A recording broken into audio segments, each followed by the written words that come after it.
professora Georgiana. Olha, nós, né, pessoal, boa tarde, né, me apresentando novamente. Sou professora Fabrícia, do IFMA de São João dos Patos, certo? Nós, juntamente com a professora Georgiana, né, nós vamos, né, discutir hoje as práticas educacionais relacionadas com a avaliação em larga escala, tá certo? Aí, quando eu coloquei, né, os meninos tudo, professora, quem já conhece, né, o conhecimento, anos de estudo da professora Georgiana, grava live e tudo, porque nós sabemos que a professora Georgiana vem contribuir muito no dia de hoje. Então, agradecer, certo? Agradecer a professora Georgiana. Eu não vou me estender em currículos, né, porque se eu for falar o currículo da professora Georgiana, da tarde toda. Mas, para ser de uma forma mais sucinta, né, a professora Georgiana Andréa Silva Moraes é professora, pedagoga, professora, mestrado e doutorado na área de educação, e professora Georgiana, ela fez o mestrado e o doutorado alinhado com os estudos na área de avaliação educacional. Tem muitos anos de estrada na docência, né, professora Georgiana? Apesar que esse rosto de menina aí, de menina, a professora já tem muito tempo de estrada, experiência. E quando a pessoa me pergunta, falar de avaliação educacional, um dos primeiros nomes que surgem é da professora Georgiana Andréa, que é professora do curso de pedagogia, entre outros, lá da UEMA de Caxias, né, Georgiana? Isso. Certo? Então, no dia de hoje, a gente vai escutá-la, né, para que a gente possa, ter muitos alunos entrando ainda, professor, acho que a gente é bom guardar só um pouquinho.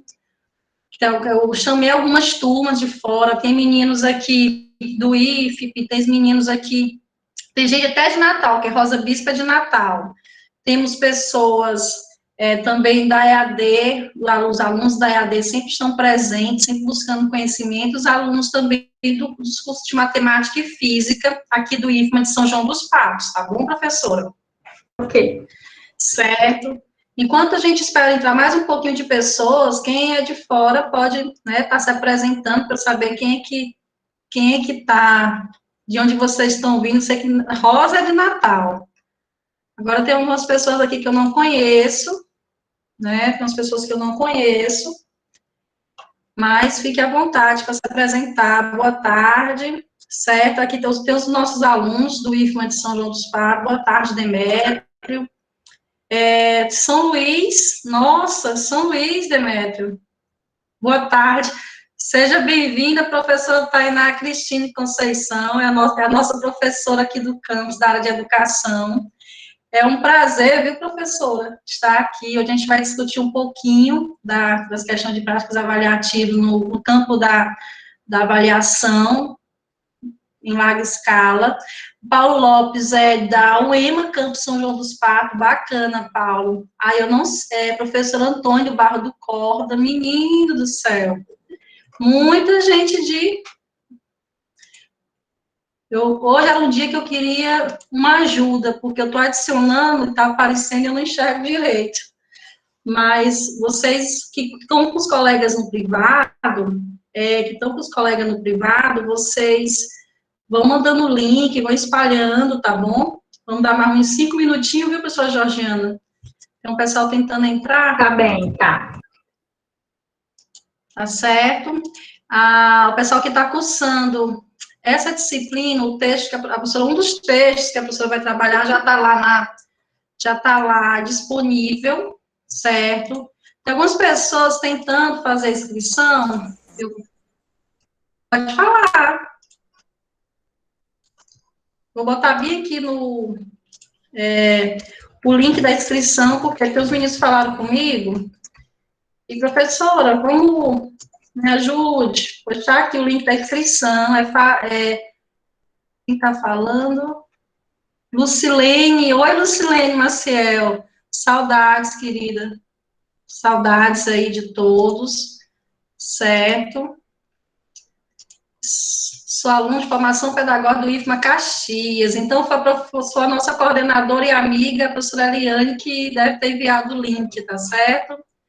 Professora Maria José, menino, tem muita gente aqui, além dos nossos alunos, que a gente faz.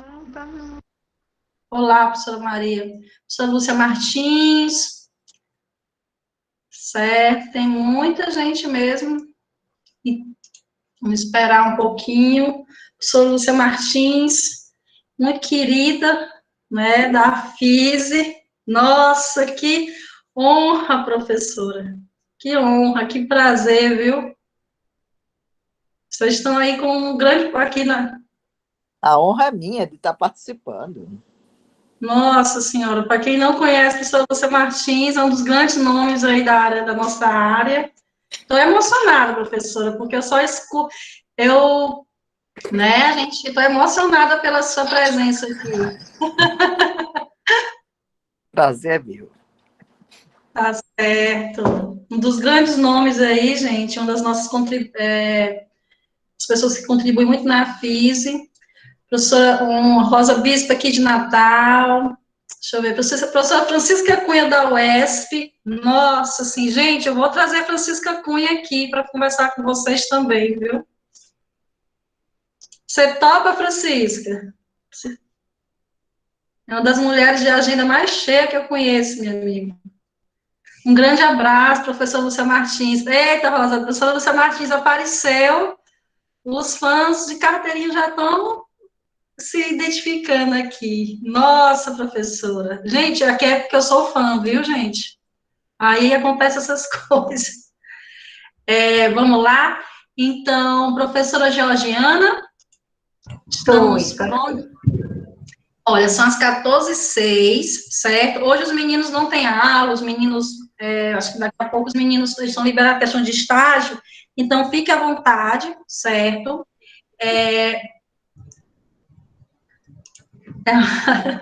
Eita, a alegria de lhe encontrar virtualmente e também presencialmente, sempre uma alegria, professor Francisco.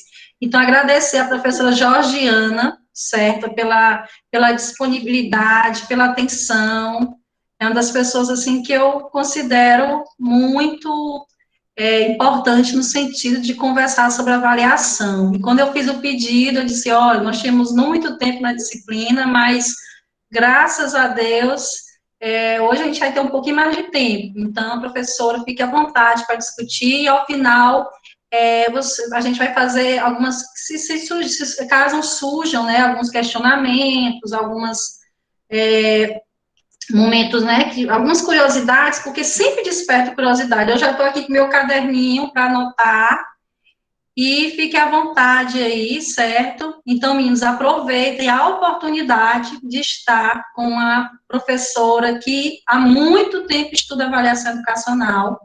E professora Georgiana, fique à vontade aí, viu? Obrigada, Fabrício. Mais uma vez, boa tarde, né, a todos. Prazer, Francisca. Você também é uma inspiração, né? Mesmo que a gente esteja aqui nesse momento virtual, é muito bom rever, né, as pessoas. Eu quero agradecer inicialmente a Fabrícia, né, pelo convite para essa conversa de hoje à tarde. Então, inicialmente ela tinha me dito que era uma conversa com os alunos dela, né, da turma de matemática, né, e aí eu formulei uma temática, né, para a gente discutir, que ela também me pediu ali para conversar um pouco sobre as questões ligadas às políticas de avaliação, né, em larga escala, daquilo que está se configurando, né, o que vem se configurando no Brasil desde a década de 90, né, então, passando um pouquinho aí por essa questão do Estado avaliador. Então, eu vou colocar aqui os slides, alguma coisa que eu pontuei para a gente conversar.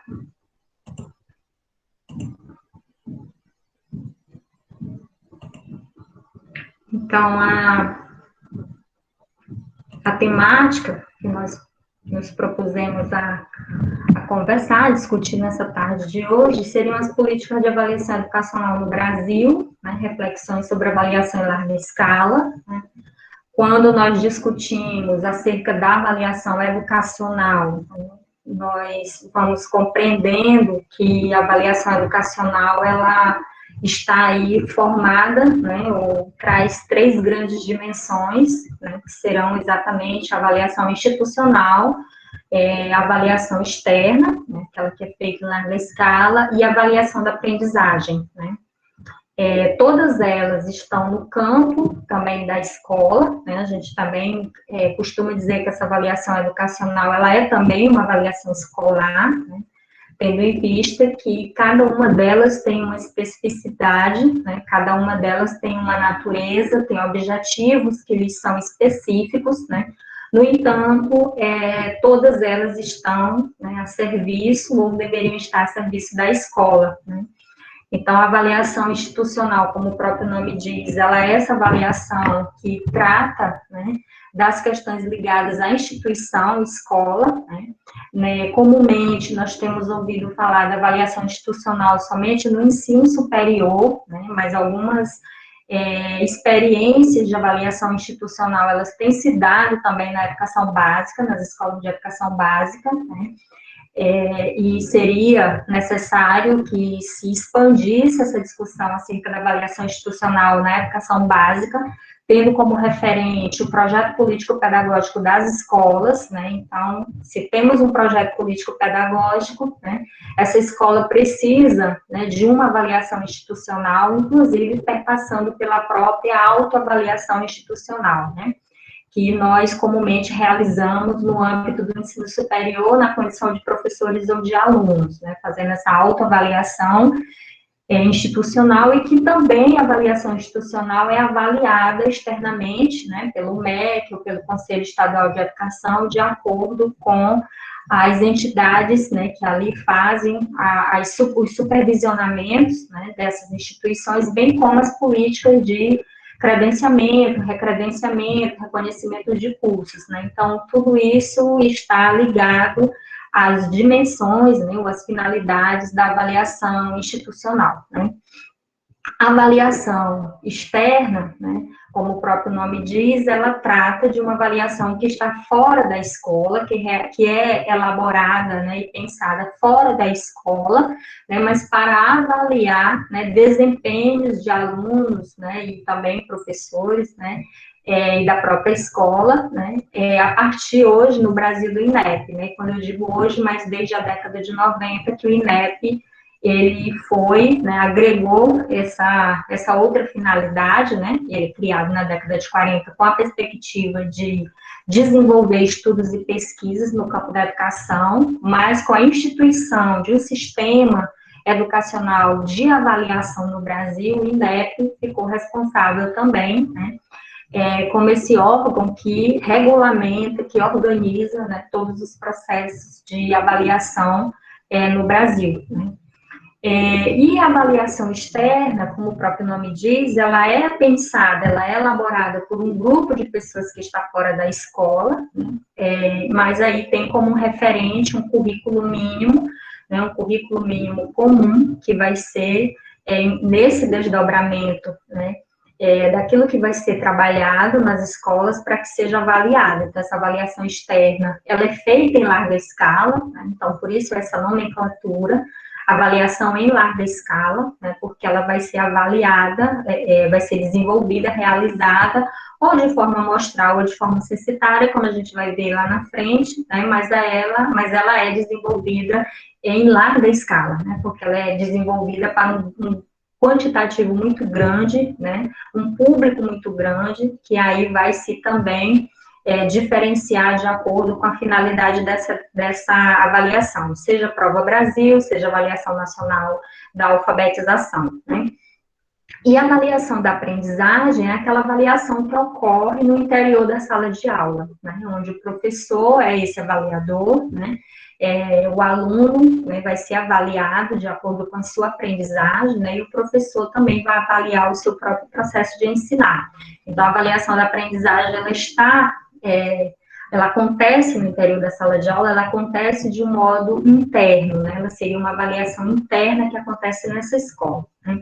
Quando a gente analisa dialeticamente esses contextos da avaliação educacional, nós vamos observando que essas três dimensões, embora elas tenham finalidades, né, objetivos e características diferentes, mas elas dialeticamente se complementam, né? Porque elas estariam, né, em tese, elas deveriam estar todas a serviço dessa escola, né?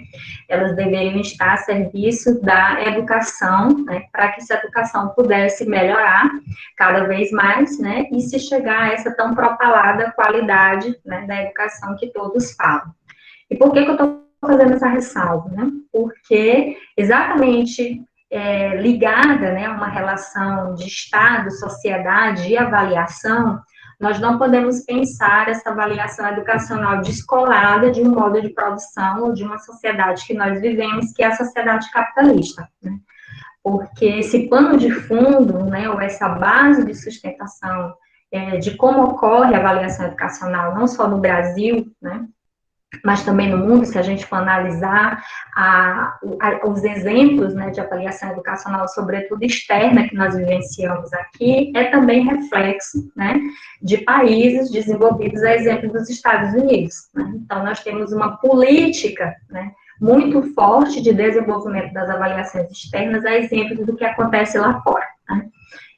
Então, essa sociedade, esse tipo de sociedade que nós vivemos, esse modo de produção capitalista, ele vai demandar situações, né, econômicas, políticas, que vão refletir no campo da educação, né? Então, a escola acaba também sendo essa peça da engrenagem, né, que vai desenvolver todas essas políticas ligadas às demandas, né, dessa sociedade, desse grande projeto de sociedade, né, que a sociedade neoliberal, a gente está falando aqui, né, propõe, né, para todo esse campo, todo esse cenário muito mais avaliativo, né, do que educacional, né, tendo em vista um objetivo maior, que são as políticas, né, de ranqueamento, de classificação, entrecortadas aí por um viés meritocrático, né, infelizmente. Então, nesse conjunto, por que eu trago essas três grandes dimensões da avaliação? Para a gente compreender que não existe somente avaliação externa, né? Então, desde a década de 90, a avaliação externa, ela tem ganho aí uma grande proporção, né? Ela tem ganho uma centralidade muito grande no interior da escola, né? No entanto, nós não devemos esquecer da avaliação institucional e nem da avaliação da aprendizagem, né? E, nesse sentido, a própria avaliação da aprendizagem acaba sendo sucumbida, né, por conta da avaliação externa, uma vez que a avaliação da aprendizagem acaba sendo agora dispositivo, né, de simulados, né, vamos dizer assim, em nome dessa avaliação externa. Então, é nesse sentido que a gente vem trazendo essa conversa, né, essa discussão sobre a temática, né, compreendendo também esse viés dialético, né, essa compreensão dialética acerca da própria avaliação e não podendo desvincular a avaliação do contexto educacional e, por sua vez, né, de um contexto de sociedade em que nós estamos inseridos, né. Eu sempre trago essas 4 questões para início de conversa, né, depois que eu fiz esse preâmbulo, exatamente porque, para que a gente possa também localizar essa dimensão da avaliação, né, que no caso aqui a gente vai estar tratando da avaliação externa, mas nas suas relações com as outras dimensões, né, uma vez também que a gente está conversando com professores, né, com um grupo de alunos que está numa formação de professores, né, e sendo a matemática uma disciplina, né, que ela tem um lugar específico na hierarquização desse currículo, né? Então, a matemática, a língua portuguesa, né, são 2 disciplinas que têm um lugar de destaque nessa hierarquização curricular da educação básica, né, tendo em vista o atendimento e as demandas, né, as demandas dessa avaliação externa na educação básica. né? Então, a língua portuguesa e a matemática são as duas grandes disciplinas, né, que são avaliadas, né, por essas políticas de avaliação em larga escala, né? Então, ela está ali, ela é matéria de avaliação na Prova Brasil, ela é matéria de avaliação na Avaliação Nacional da Alfabetização, né, com um lugar de destaque para essa proficiência na matemática e na leitura, né? Em contrapartida, as outras disciplinas do currículo, elas acabam tendo um lugar de menor destaque, um lugar de menor valor, né, nesse currículo, né? Então, a gente vai, ao longo da nossa conversa, eu vou situar para vocês como é que o SAEB, né, que é o Sistema de Avaliação da Educação Brasileira, da educação básica, ele vai se redesenhando também desde a sua implantação até o ano de 2019, para a gente compreender, né, o lugar dessas outras disciplinas, como é que elas vão também integrando esse processo avaliativo, mas que fique claro que a língua portuguesa e a matemática são as duas grandes áreas, né, hierarquicamente mais valorizadas nesse currículo, né, porque elas são avaliadas, né? Então, eu costumo sempre dizer, né, para os meus alunos, eu trabalho com essa disciplina também aqui na UEMA, eu sempre costumo dizer que aquilo que não é avaliado não é ensinado, certo? Então, não é à toa que a gente está aí hoje com uma perspectiva de redução, né, em alguns estados, na Paraíba, Pernambuco, por exemplo, já tem um movimento de discussão do ensino médio, também por conta da própria reforma do ensino médio, né, que começa em 2017, em relação à disciplina de sociologia, filosofia, né, porque como elas não são avaliadas, né, elas acabam tendo menor lugar nesse currículo, a começar pela quantidade de carga horária semanal, né, destinada a essas disciplinas no currículo da educação básica, né? Então, a gente vai analisando também por que português e matemática tem tanta aula, né, tem uma carga horária maior que as outras, né, e por que elas estão aí nesse ranking dos processos de avaliação, né? Então, é importante que a gente também comece a refletir qual é o lugar da avaliação externa na educação escolar, né? Então, nós estamos aqui no processo formativo, né, um processo de formação inicial no curso de matemática, quem já é professor, né, também que já está na escola, né, como é que tem percebido esse lugar da avaliação externa na educação escolar.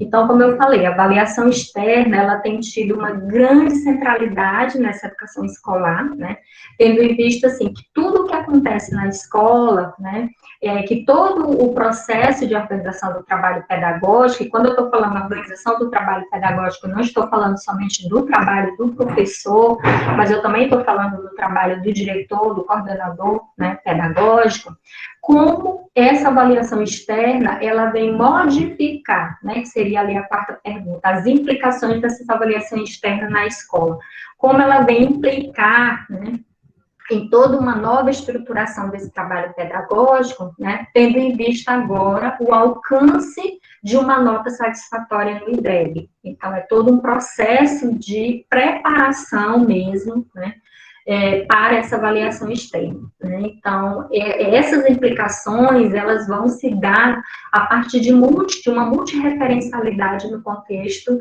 da escola, né? No sentido da própria gestão dessa escola, né? É uma gestão para resultados, né? É uma gestão em que o diretor, o coordenador, eles estão o tempo todo trabalhando para dar um resultado, para alcançar aquela meta, né, projetada no IDEB, né?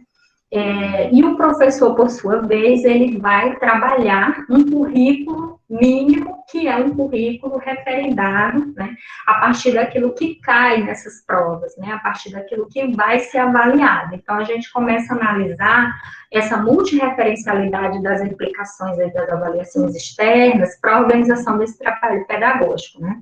E o aluno, por sua vez, também vai ser submetido a um trabalho, né, de preparação ou de simulação, né, daquilo que ele faz, da sua atividade de estudo, convergindo aí exatamente para essas provas, né? Então, se a gente analisar, por exemplo, na educação básica, né, no ensino fundamental 1, nós vamos observar ali, anos iniciais, que os alunos, né, logo ao sair do terceiro ano, que eles já passam pela Avaliação Nacional da Alfabetização, né, eles já começam a ser preparados para a Prova Brasil. Então, o quarto ano já é uma preparação para essa Prova Brasil que vai acontecer no quinto ano, né.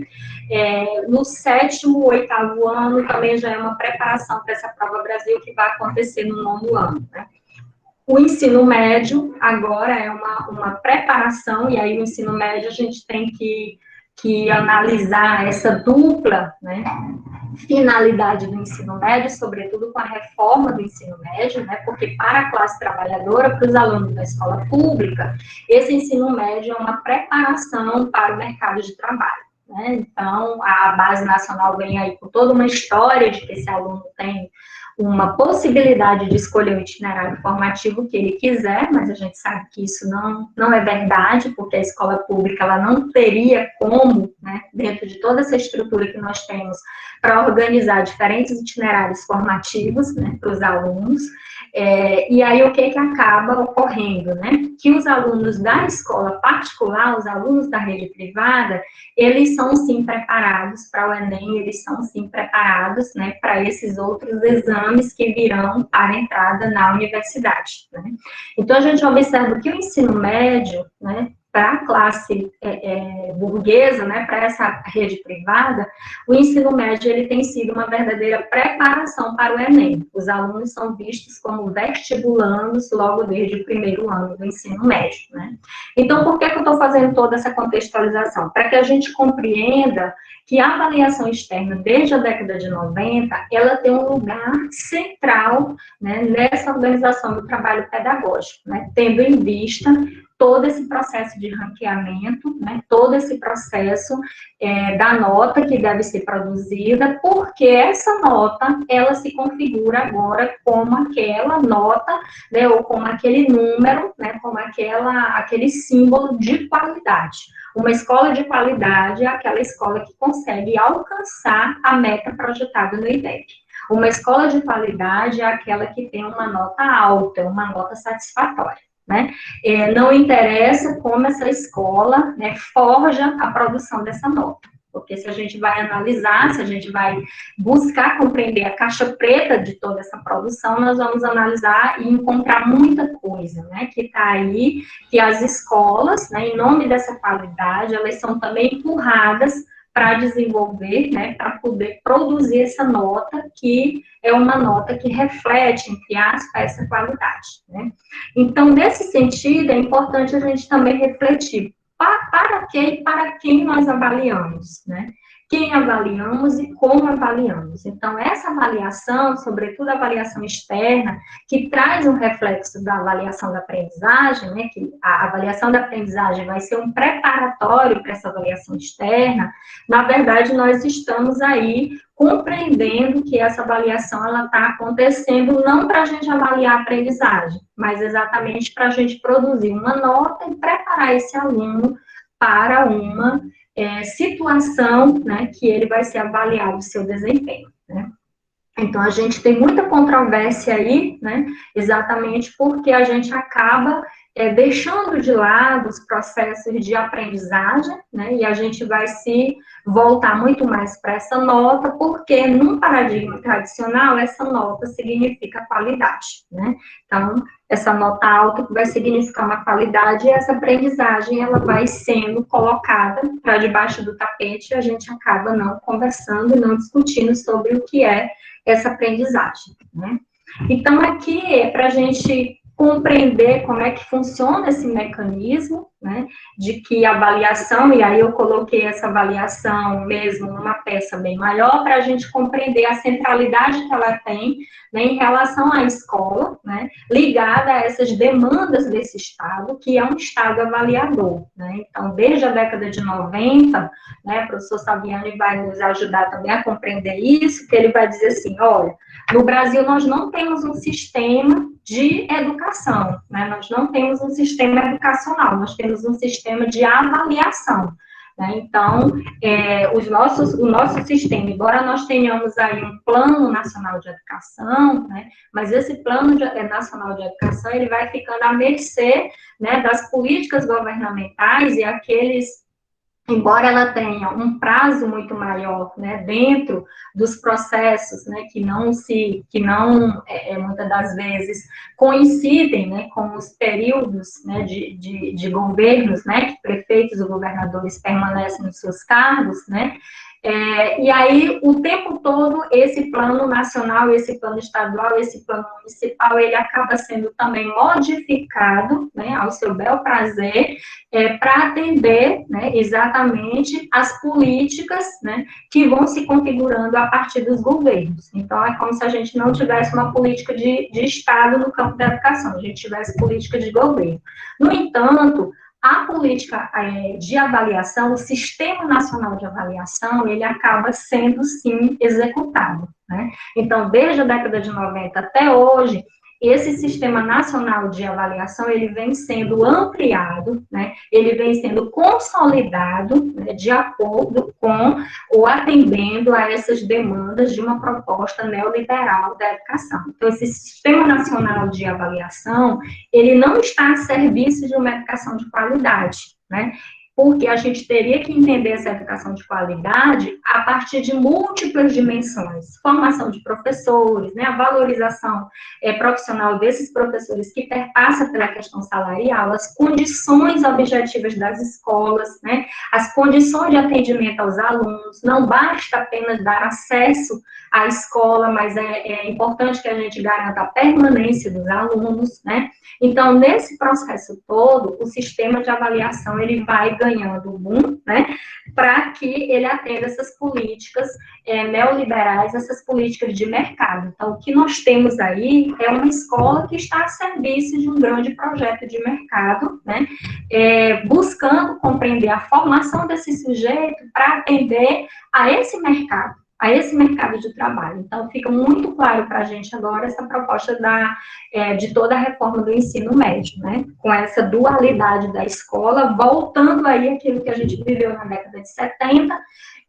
com o caráter de terminalidade e o caráter de continuidade para esse aluno que termina, que conclui o ensino médio, né? Então, esse aluno que conclui o ensino médio na escola pública, ele termina e vai ter um diploma, né, que ele vai poder adentrar esse mercado de trabalho. E o aluno que é de uma classe mais alta, ele faz uma educação no ensino médio que o permite a dar continuidade nos seus estudos, a entrar na universidade, né? Então, a gente começa a analisar também esse caráter dual da escola, né, ligado a toda essa proposta do Estado, tendo a avaliação como esse grande marcador de dizer quem vai e quem não vai, certo? Em nome dessa tão propalada qualidade da educação, como eu coloquei, né?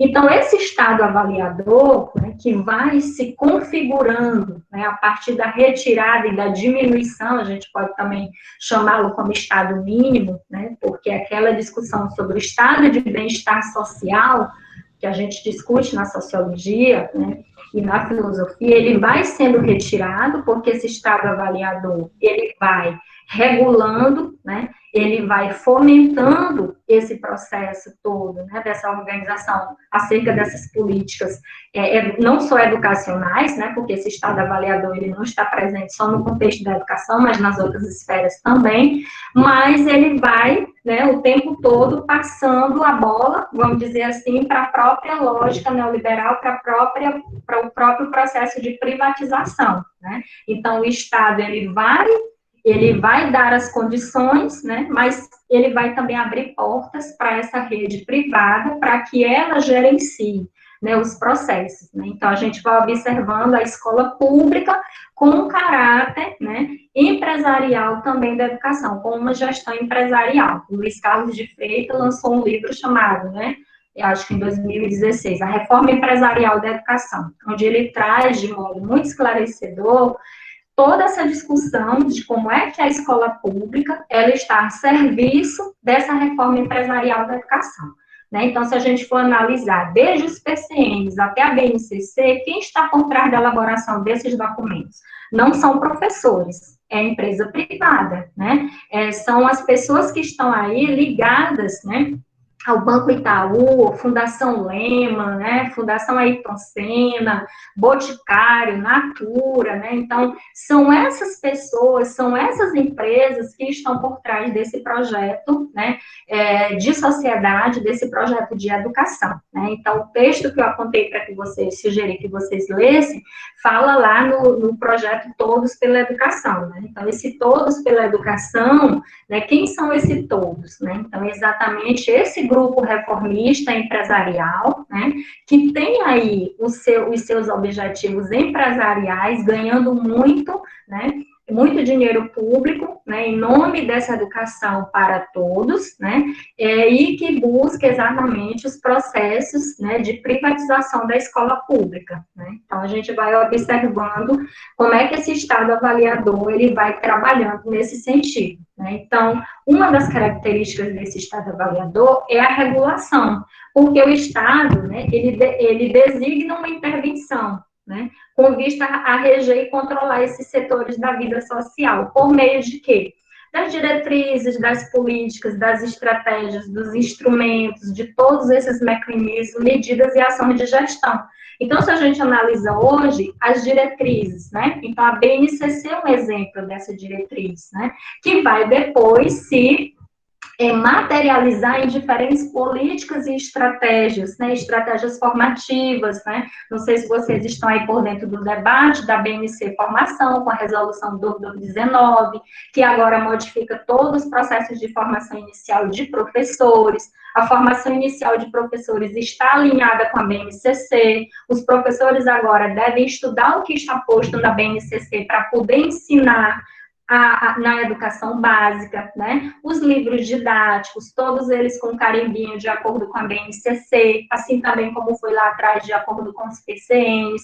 Então, é toda uma modificação, né, e um alinhamento, uma articulação que é necessária para garantir esse processo de regulação do Estado avaliador, né? Então, nós temos aí uma grande articulação e a gente não pode deixar nenhum fio solto, né? Então, tudo tem que estar alinhado e o próprio SAEB, né, o próprio Sistema de Avaliação da Educação Básica também está alinhado a tudo isso. Por quê? O que vai ser avaliado? Tudo aquilo que deve ser ensinado na BNCC. Né? Então, a BNCC está codificada, quando a gente analisa lá todo o processo de codificação de competências e habilidades que tem na BNCC, aquilo não é por acaso, né? É um indicativo, né, daquilo que vai ser avaliado, né, da habilidade que vai ser avaliada lá no SAEB, tá?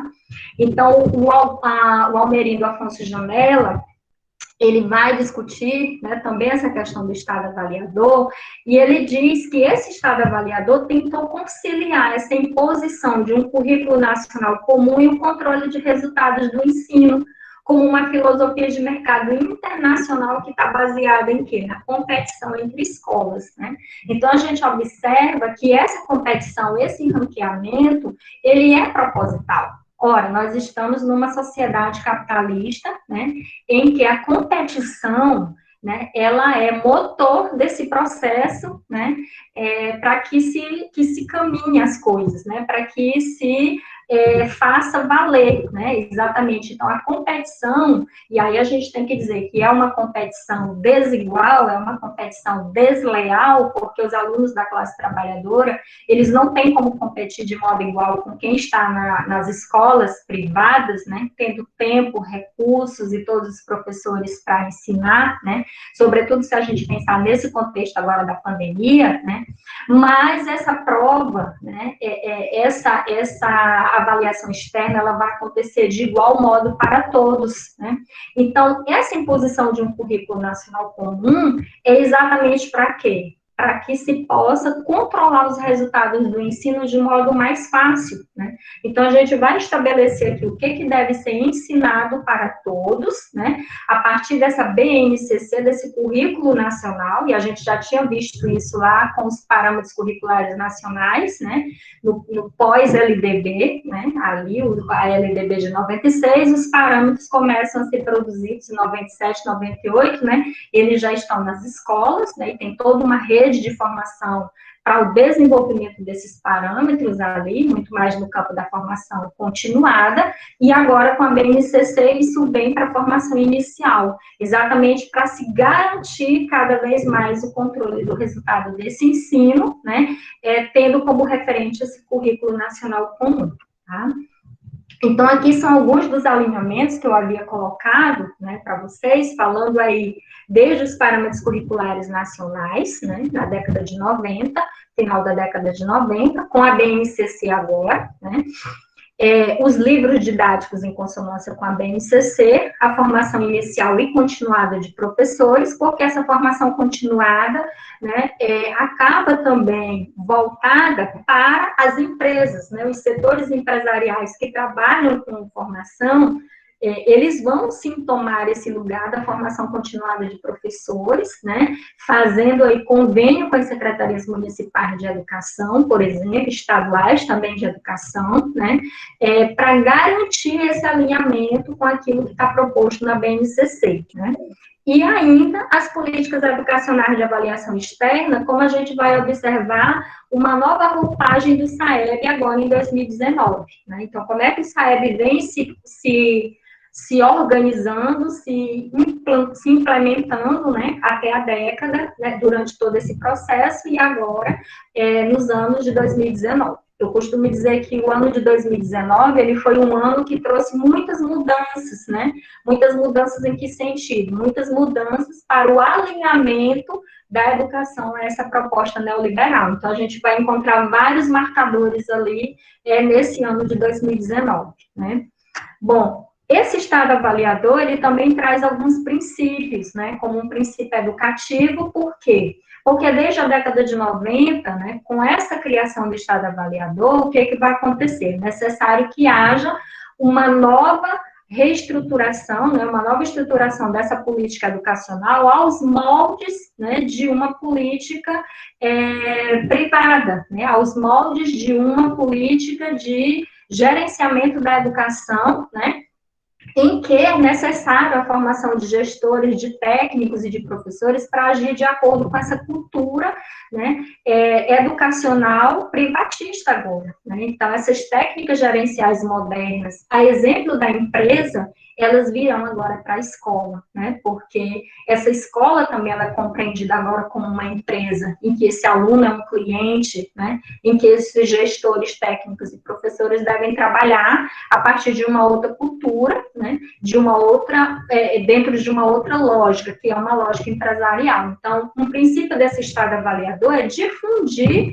né, o seu tipo de educação, né, a partir daquilo que se quer desenhar, né, a partir daquilo que se quer trabalhar. E a BNC, né, da Resolução 2 de 2019, também é um exemplo desse princípio educativo. Nós temos que formar professores para dar conta da BNCC, né? Um outro princípio é o político administrativo e pedagógico. Por quê? Porque nós vamos trabalhar numa educação a partir de uma noção de quase mercado, né? Exatamente a privatização da educação. Então, nós vamos privatizar a educação pública, ou seja, a educação pública ela vai ser desenvolvida agora no seu caráter político, administrativo e pedagógico aos moldes desse quase mercado, aos moldes, né, dessa política neoliberal, né, e dessa reforma empresarial, né. E essa gestão, ela deve ser uma gestão que esteja alinhada a uma pedagogia de regulação de desempenhos, né? Então, o tempo todo, esses gestores, esses técnicos, esses professores, eles precisam compreender que a gente tem metas, né? E essas metas, para cada meta, tem que ser alinhado ali um objetivo, né? Para que se chegue a um desempenho. Então, qual é a meta, né? Qual é a nota que eu tenho que alcançar, qual é a nota que a escola tem que alcançar e o que a escola tem que fazer para alcançar essa meta, né? Então, é uma pedagogia de regulação de desempenhos, tá? Tem uma competição administrada. Por que que é administrada? Porque as escolas, né, todas elas ali, elas são da mesma rede, né, se a gente está falando de escola pública, mas elas têm cada uma meta, né, porque esse IDEB, que é o Índice de Desenvolvimento da Educação Básica, ele está alinhado à questão do fluxo escolar, mais a nota, né, mais essa nota do SAEB, né, essa nota da avaliação externa, né. Então, essa competição, ela vai ser ali uma concepção administrada por esse próprio Estado avaliador. Cada escola vai competir, né, com a outra, cada escola tem que ser melhor do que a outra. E ela é administrada porque o Estado avaliador coloca isso como um princípio para dizer: quando há competição, as escolas são capazes, né, ou pelo menos elas buscam ser melhores umas do que as outras, e isso gera resultados, né? Então, é uma política mesmo de quase mercado de privatização que está dentro da educação, né? E com isso, a produção também de um controle hierárquico gerencial, né? Então, se a gente tem aí como mote a classificação, então há uma hierarquia, né? Há um processo hierárquico de analisar que escola será melhor do que a outra, né? Então, quando a gente analisa isso dialeticamente, nós não podemos separar quantidade de qualidade, né? Numa concepção dialética de avaliação, nós não podemos separar quantidade de qualidade. O paradigma tradicional, ele separa quantidade de qualidade, né? Mas numa visão dialética a gente não separa. Por quê? Porque a gente entende que quanto mais quantidade, maior qualidade terá essa análise, né? Então, a gente não pode fazer essa separação. E aí a gente também não pode desconsiderar, né, numa visão dialética, o modo de produção daquela nota, né? Então, quem é aquela escola? Aquela escola é formada por quem? Quem são os sujeitos daquela escola? Então, embora esse Estado avaliador, ele cunhe, né, ele marque essa escola com uma meta a ser alcançada, né, com algo a ser que seja projetado para essa escola, mas a gente tem que compreender qual o lugar de fala dessa escola, quem são os profissionais, quem são os alunos, né? Porque esses alunos e professores têm, né, questões sociais, né, situações sociais de desenvolvimento que são diferentes, né? Então, o fato de uma escola estar localizada geograficamente no centro da cidade ou na periferia da cidade, isso também já dá já traz para a gente um ponto de análise, né, de que geograficamente falando, essas escolas não são iguais, né, elas não têm as mesmas condições, embora elas sejam da mesma rede. Então, quando a gente olha a nota de uma escola no IDEB, né, ou que muitas das vezes vai ser estampado no outdoor da cidade, porque a escola que tem melhor nota é a escola que tem mais qualidade, né, dentro de todo esse processo do Estado avaliador, é preciso a gente compreender assim, né, e fazer a pergunta: como é que aquela escola atingiu aquela nota, né? O que está por trás daquela nota, né? Então, eu sempre costumo dizer para meus alunos também o exemplo do iceberg, né?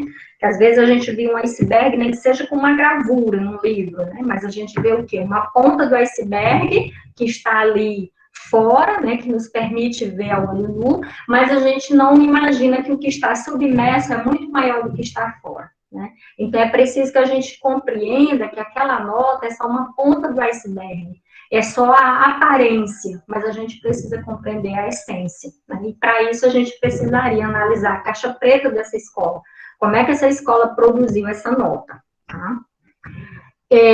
Quando a gente discute, né, toda essa questão da avaliação, eu costumo trazer também para meus alunos os dois grandes paradigmas da avaliação, que é o tradicional e essa avaliação crítica, né, no viés mais dialético, e toda a forma como a avaliação externa se constitui enquanto política, né, não só no Brasil, ela está referendada por esse paradigma tradicional, né? Então, eu trago aqui algumas características. Né, é uma avaliação que tem um caráter de controle e de punição, né, porque aquelas escolas que não alcançam aquela meta projetada, elas são consideradas escolas de não qualidade, né, são consideradas escolas de um trabalho duvidoso, né, são consideradas escolas que não prestam, né. E as próprias secretarias de educação, por falta de um processo de avaliação institucional, vou puxar aqui uma das dimensões, né, acaba focalizando somente essa nota no campo da avaliação externa, né, não dão condições iguais para todas as escolas, pelo contrário, as escolas estão aí à mercê, né, daquelas pessoas que estão lá para fazer o seu trabalho, né, e quando essa nota é uma nota alta, né, geralmente os secretários de educação, né, pegam essa nota para dizer que aquilo reflete o trabalho deles, mas quando a nota é baixa, eles não se colocam no processo de avaliação, né, então a Secretaria de Educação, ela também é parte desse processo, essa nota também é dela, embora ela negue, mas essa nota ruim também é dela, né, porque entraria na discussão sobre a avaliação institucional, né. Esse paradigma, ele tem uma interpretação positivista da realidade, né, tendo em vista a relação de causa e efeito, né, mas não se analisa o porquê, né, dos processos, é a nota pela nota, é o produto pelo produto, separando produto e processo, né. Há uma questão muito forte da competição e da meritocracia, então a meritocracia, então, ela é base fundante dessa sociedade que a gente vive, né, então a gente costuma até muitas das vezes reforçar essa questão da meritocracia, né, quando a gente diz assim, olha, fulano de tal, a mãe dela é lavadeira de roupa, mas a bicha é danada, ela passou para a medicina, eita menina danada, mesmo a mãe sendo pobre, mas ela passou para a medicina, e aí a gente louva isso, né, esquecendo que a gente está legitimando uma perspectiva meritocrática, né? Porque aquela garota, como ela é filha de uma lavadeira, ela não teria condição de chegar no curso de medicina. Mas mesmo assim ela chegou, né? Então, quando a gente coloca isso, né, dizendo de onde ela vem, muitas das vezes a gente está reforçando esse caráter meritocrático e dizendo assim, olha, mesmo não sendo para ela, mas ela foi lá e conseguiu, né? Então, a gente teria que compreender dialeticamente essas questões, né? Porque tem muita criança, muito jovem que está aí com a sua educação básica inteira, né, na escola particular, tendo tudo, mas também não quis, né, fazer nenhum curso. Então, a gente precisa compreender o que está por trás dessas questões, né? Então, eu vi muito aluno agora das escolas particulares, né, estampados aí no Instagram, que tiraram 980 pontos na redação do Enem, 940, mas eu vi muito aluno também da escola pública, né, que apesar do ensino remoto, né, com todas as condições difíceis do ensino remoto, alcançaram 920 pontos, 940 pontos também, né? Então, a gente precisa compreender quais são os processos, né? Qual é o processo que gera, né, que produz tudo isso, e não apenas a nota pela nota. Né?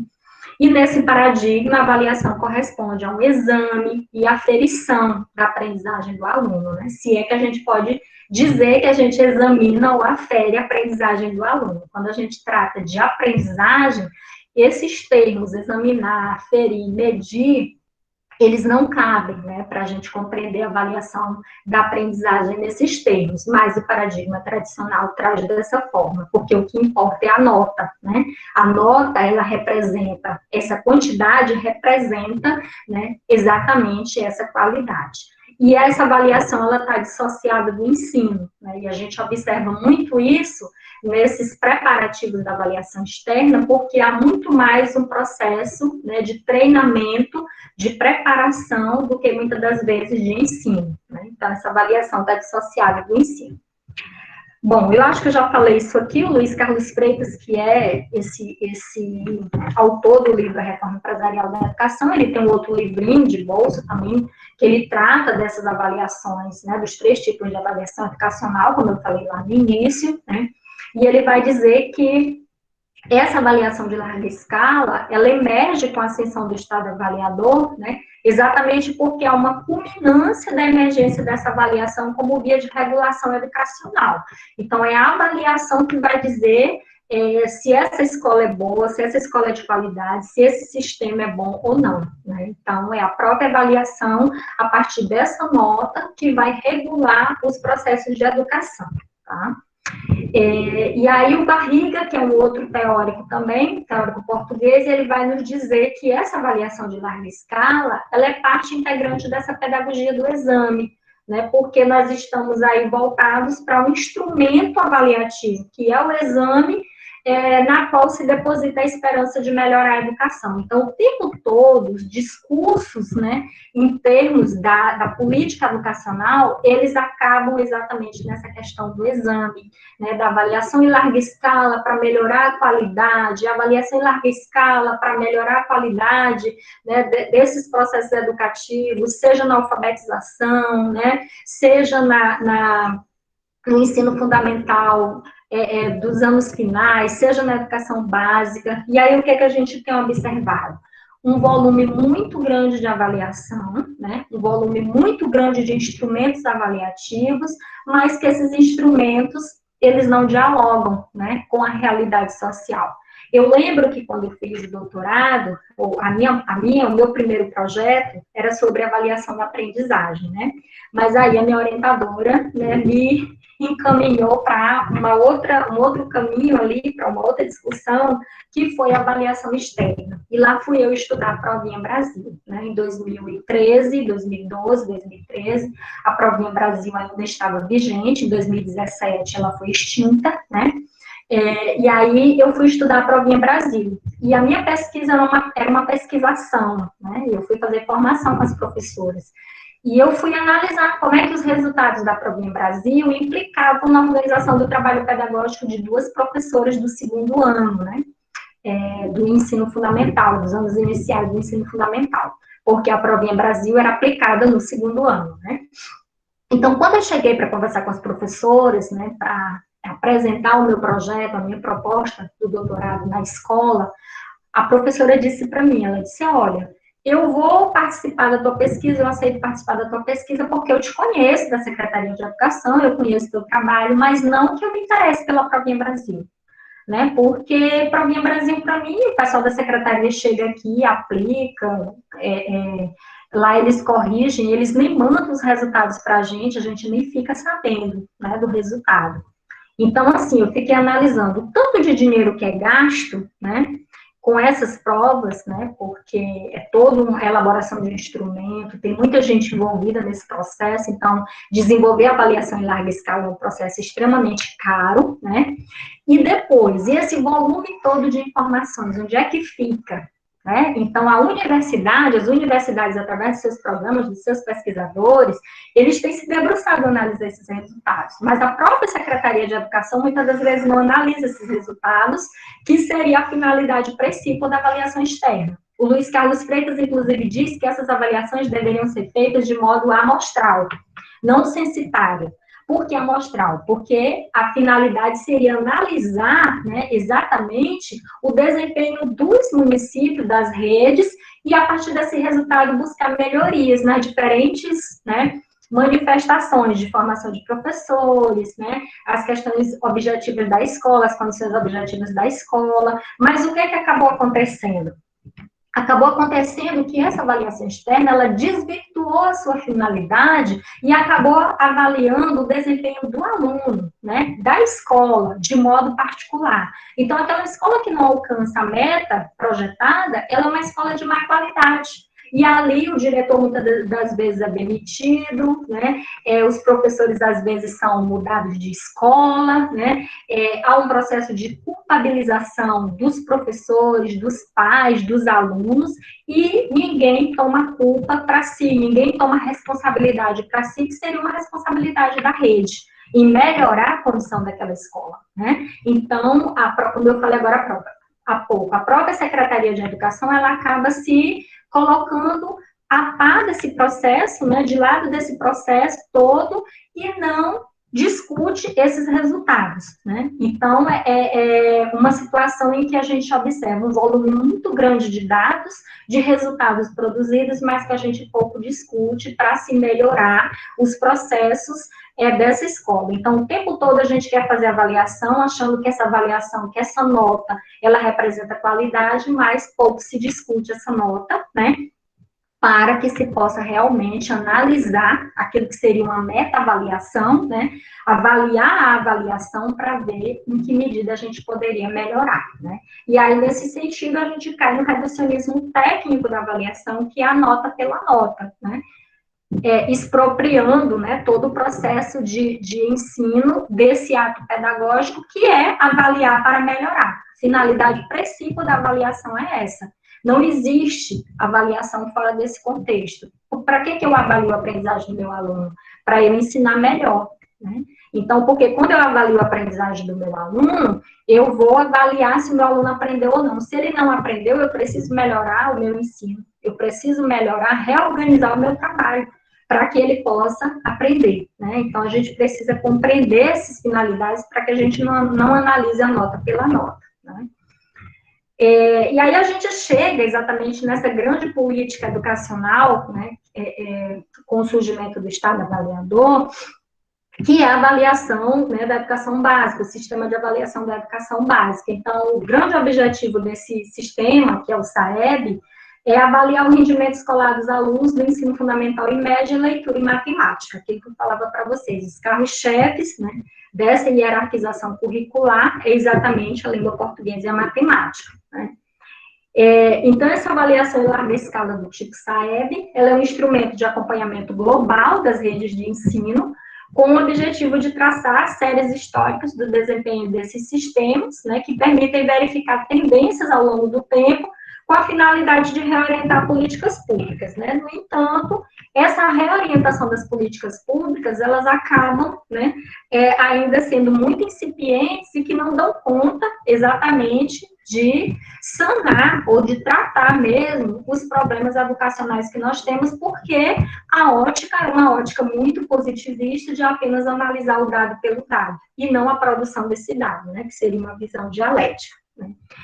E aí o SAEB foi criado pela Portaria Normativa número 1795, de dezembro de 94, né, com esse objetivo de avaliar a educação básica do país e contribuir para a melhoria da sua qualidade, a universalização do acesso à escola, oferecendo subsídios concretos para a formulação e o monitoramento das políticas públicas voltadas para a educação básica.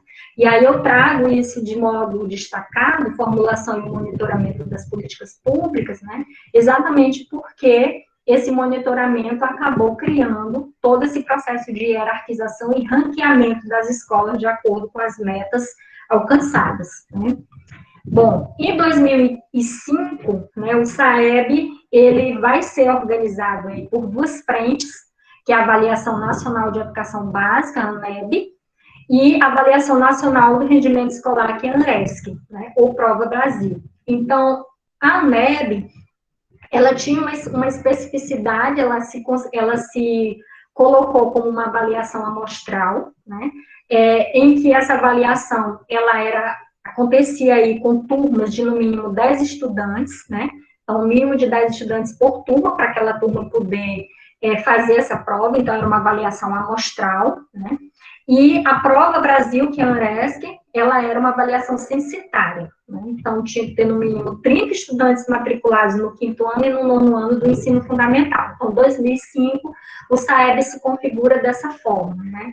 Então, eles vão, a cada 2 anos, né, vai ter uma avaliação amostral e, depois de 2 anos, uma avaliação censitária, né, para analisar todo esse desempenho dos alunos de escola pública e particular.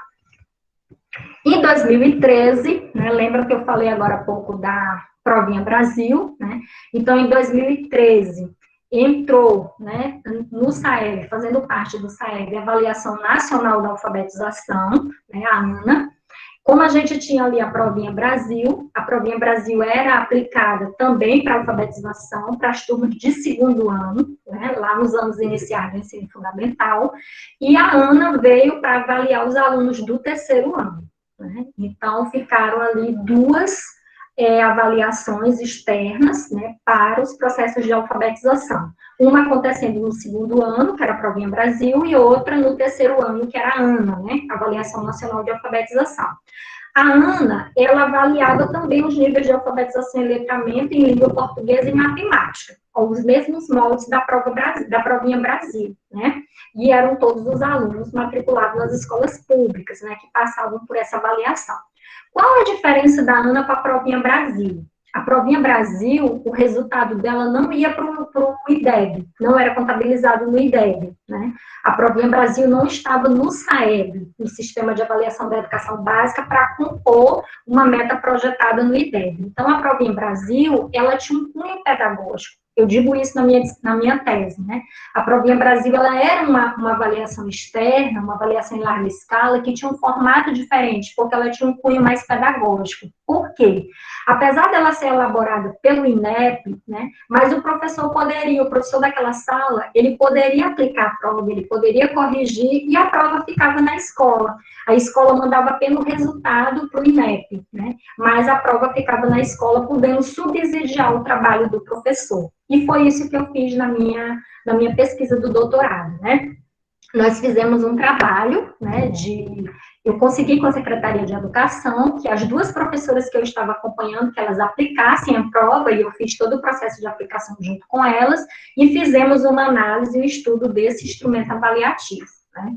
Então, assim, como a Provinha Brasil não se configurava como as demais, né, como os demais instrumentos avaliativos aí do SAEB, em 2017 ela foi extinta, né, e aí eu lembro que a Maria Inês Fini, né, que é do MEC, ela dizia ali que a Provinha Brasil, ela representava muito mais gastos, né, muito mais gastos do que um retorno positivo para as avaliações externas, né, mas eu sabia por que ela estava dizendo isso, exatamente porque o resultado da avaliação ali da Provinha Brasil não ia para o IDEB, né, então realmente para eles não tinha nenhum interesse esse resultado pedagógico do instrumento, né, mas a ANA veio, né, com essa finalidade, e aí ela foi aplicada em 2013, né, com esse intuito de avaliar a finalização dos processos de alfabetização ali no terceiro ano. Diga-se de passagem que o ciclo de alfabetização desse contexto era composto pelo primeiro, segundo e terceiro ano do ensino fundamental, tá? Em 2019, com a Política Nacional de Alfabetização, né, então o que aconteceu? A alfabetização hoje, o ciclo de alfabetização hoje é somente o primeiro e o segundo ano, o terceiro ano já não faz mais parte do ciclo de alfabetização, né?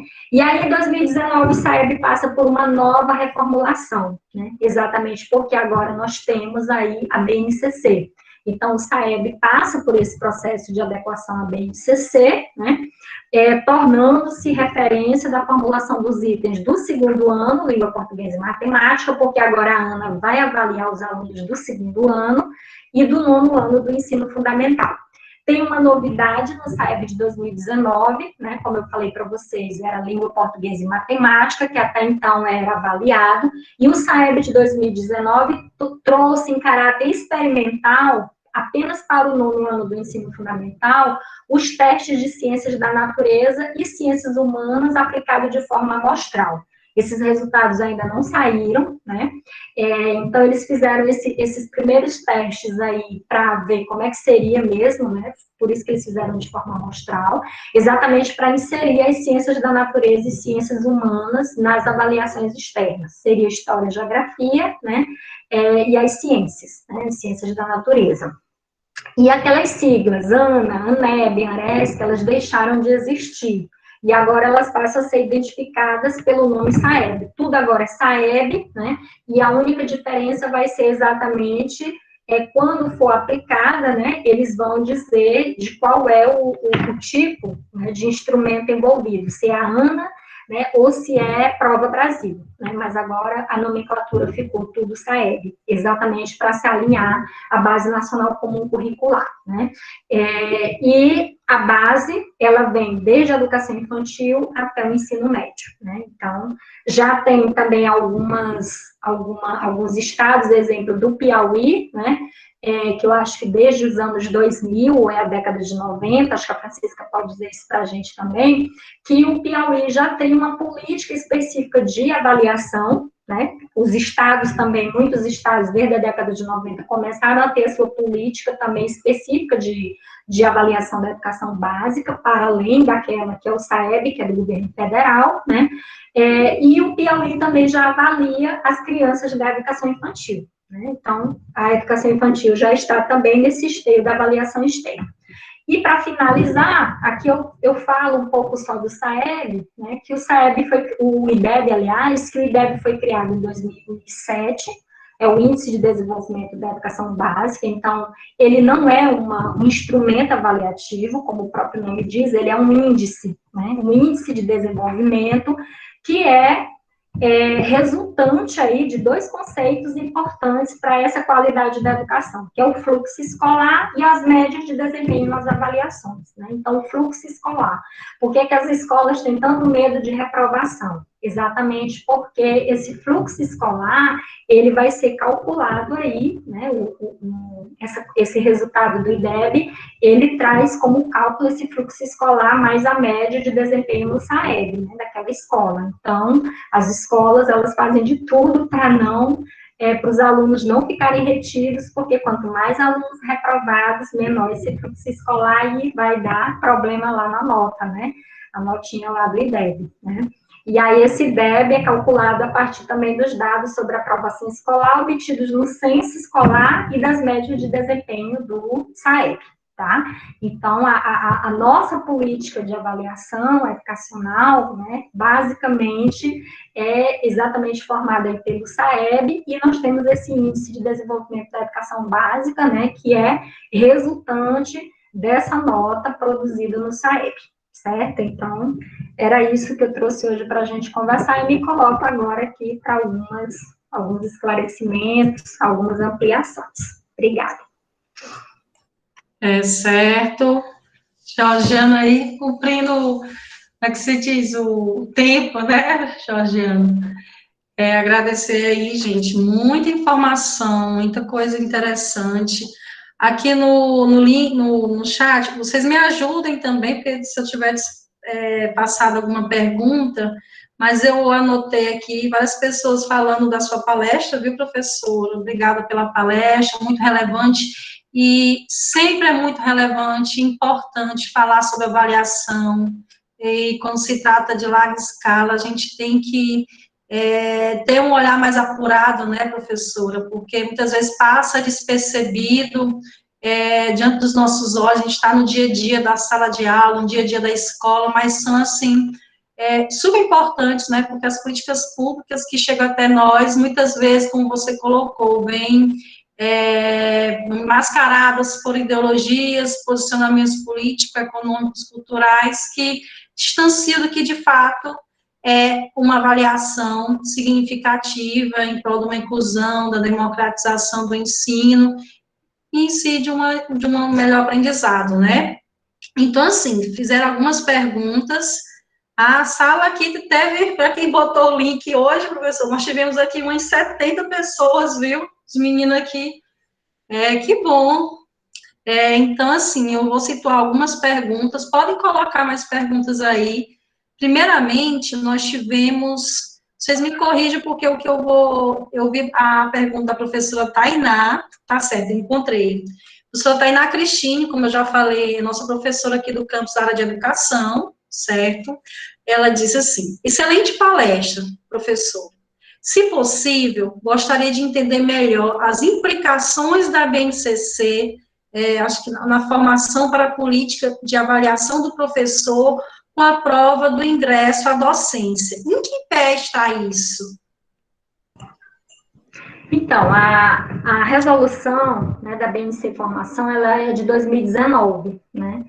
E aí sempre ela revoga a resolução de 2015, né? Fica muito claro isso lá, ela revoga, né?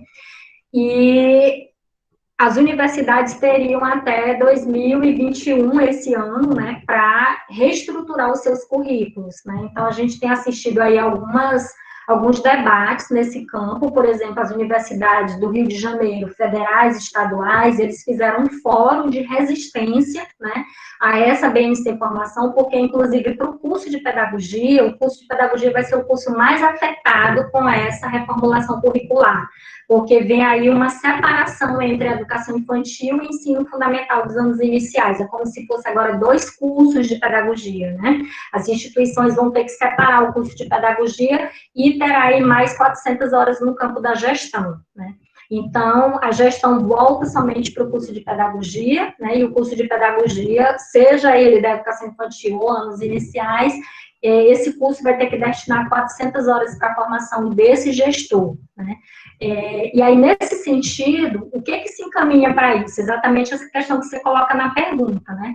Porque as políticas de avaliação do professor, como essa prova de ingresso, com certeza elas vão acontecer a partir dessa nova formatação, né, desse currículo. Então, os currículos ainda não estão em vigência, né?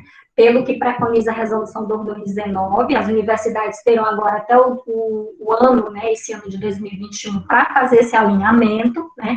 Algumas universidades estão já no debate, outras não, né? Então, a gente precisa ver também como é que vai ficar isso, né? Porque a Anfop está aí discutindo tudo isso, esse grupo de professores do Rio, né? E eles pretendem ampliar essa discussão. Agora, segunda-feira eu assisti uma palestra, né, do professor Moacir, que é o relator da resolução 2219, né, ele esteve aqui no webinário com o Conselho Estadual de Educação do Maranhão. Você fala de Moacir Gadotti, né? Não, o professor não, Moacir Ramos, ele Moacir Gadotti é de outra vertente, né? O Moacir Ramos, ele foi o relator, né, dessa resolução 2219, então fica muito claro na fala dele, né, o fato de que, e ele diz isso, que isso não aconteceu ainda exatamente por conta da pandemia, mas fica muito claro na fala dele, né, que esse alinhamento com o MEC é exatamente de colocar a goela abaixo esse processo de formação para as universidades. As universidades vão ter que cumprir essa agenda, né,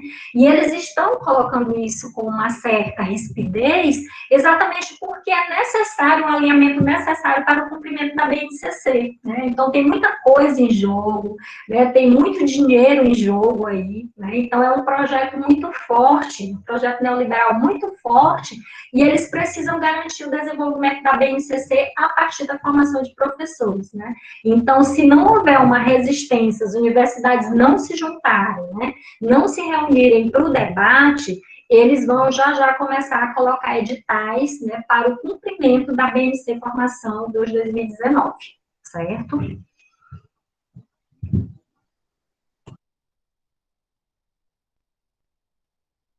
Está desligado o teu microfone, Fabrícia. A professora Léa Soares da Silva. A professora Léa Soares é professora do IFP de São Raimundo Nonato, certo? Ela faz o seguinte questionamento: como superar o paradigma tradicional de avaliação diante desse contexto de aulas remotas, em que há uma pressão por notas, provas, sem considerar a realidade dos alunos e dos professores? Então, assim, a gente sempre tem visto que essa superação, né, não é esperar que a gente mude de modo de produção, né, e aí seria o princípio da contradição mesmo, né? Não esperar a superação do capitalismo para que a gente possa modificar o paradigma da educação. Pelo contrário, né, essa mesma escola que está, né, vamos dizer assim, aliada a esse projeto de manutenção dessa sociedade, né, ela também pode transformar. E aí eu costumo dizer que a gente precisaria se organizar enquanto escola mesmo, para planejar, né, os processos que nós queremos desenvolver para além desse paradigma tradicional. Então, pensar mesmo no coletivo enquanto escola, porque, assim, é fato, nós não vamos conseguir, vamos dizer assim, não dar conta dessas avaliações externas, né? Então, elas existem, elas estão se complexificando e se cristalizando cada vez mais, né, no processo educativo. Agora, o que a gente teria que fazer para superar tudo isso é exatamente também trabalhar no caráter da incorporação e superação, né? Superar por incorporação, aquilo que a perspectiva dialética nos coloca. Como assim? Se a gente não tem como fugir da avaliação externa, mas também não é necessário que a gente trabalhe somente em função dela, né? Porque trabalhar em função da avaliação externa é trabalhar o currículo mínimo. Porque quando a gente analisa a questão da avaliação externa, né, eu costumo sempre fazer um quadro também com meus alunos para entender isso, né? Então, vamos imaginar que nós temos aqui um quadro bem grande, que é o currículo a ser trabalhado. O que a avaliação externa faz? O que vai cair nessas provas da avaliação externa? um quadradinho lá do cantinho, é um recorte minúsculo, né, que vai cair, né, que vão ser colocados ali como as habilidades a serem avaliadas, né, para avaliar o desempenho dos alunos, mas aí o que é que se configura? Aquele recorte pequenininho acaba sendo o currículo, a gente faz uma inversão, porque como é aquilo que vai cair na prova, então a escola começa a trabalhar com o conteúdo somente aquilo que vai cair na prova, e aí a gente faz uma inversão curricular. Então, veja bem, se eu trabalho o todo, se eu trabalho esse máximo, o mínimo vai ser fichinha para o aluno. Se o aluno sabe muito, ele vai saber o mínimo. Agora, se ele sabe somente o mínimo, ele não tem como dar conta do máximo, né? Então, a escola, ela acabou fazendo isso. E aí, isso é uma implicação da organização do nosso trabalho pedagógico. Então, é analisar a BNCC e dizer assim, esse currículo importa? O que é que a gente vai trabalhar? Porque a BNCC não é uma lei, ela é uma diretriz, ela não é um currículo. Ela é uma diretriz, então a gente precisa compreender que a escola deve trabalhar o maior, né? E dali, claro, os alunos vão fazer as avaliações externas, ok, então aquilo vai ser uma consequência do trabalho que a escola faz. Então, se a escola trabalha dessa forma, a gente teria como superar esse paradigma tradicional, né? E nesse contexto que a gente está aí da pandemia, por que a nota? Né? Porque há uma compreensão equivocadíssima de que a avaliação é uma coisa e o ensino é outra, né? Então, eu tenho conversado com algumas instituições sobre essa questão de como é que a gente avalia no ensino remoto. A avaliação vai ser remota também, porque eu não posso separar a avaliação do ensino. Então, o modo como eu estou ensinando me conduz ao meu processo de avaliação. E a nota é exatamente para garantir que o aluno passe. Né? Então, a gente precisa dar uma nota que é para ele não ficar retido, porque a grande questão não é a nota. A grande questão é o como a gente está ensinando nesse momento. Né? Então, a gente precisa compreender, né, qual é a realidade desse aluno e, pelo menos, tentar o mínimo. É isso que eu tenho feito também, né? Tentar o mínimo daquilo que eu posso alcançar. Eu tô com um probleminha aqui. Oi. Oi, Fabrícia. Travou aí? O mínimo que eu posso garantir dessa aprendizagem dele... Tá me escutando, Georgiana? Estou te escutando. Foi a imagem que congelou. Ainda. Voltou, né? Então, Para mim está saindo... Há essa pressão pela nota por conta disso, não, né? Vai vir aqui no final. De que a gente precisa dessa nota para que não haja retenção, né? Porque, assim, eu trabalho aqui no ensino superior, né? Então, se os alunos ficarem reprovados, alunos que não se matricularem nas disciplinas, quantos alunos terão que repetir essas disciplinas, né? Então, como é que a universidade também vai dar conta dessa repetição de disciplinas, se não tem professor? Então, é toda uma situação que eles acabam discutindo, mas acaba-se também buscando uma estratégia que talvez não seja mais adequada, que é passar todo mundo de qualquer jeito. Né? Então, é algo a se pensar. E aí eu sempre digo, pós-pandemia, a gente também precisa pensar no que fazer, né? Para que a gente possa trabalhar outras questões ligadas aos processos de aprendizagem dos alunos, né? Não naquele discurso de correr atrás do prejuízo, mas de buscar também outras formas de aprendizagem ali, né, para esses alunos. Certo. Teve um momento que eu mexi aqui, ficou falhando para ti também, Georgiana? Não, tua imagem ficou congelada somente. Ah, tá certo. A gente agora vê umas perguntas dos nossos alunos, que estão cursando, de fato, a disciplina de avaliação educacional. O Alex Santos de Souza diz o seguinte: ótima palestra, professor Georgiano. Gostaria de saber qual seria o perfil do aluno e do professor que tem possibilidade de escapar aos efeitos massificantes dessa avaliação em larga escala.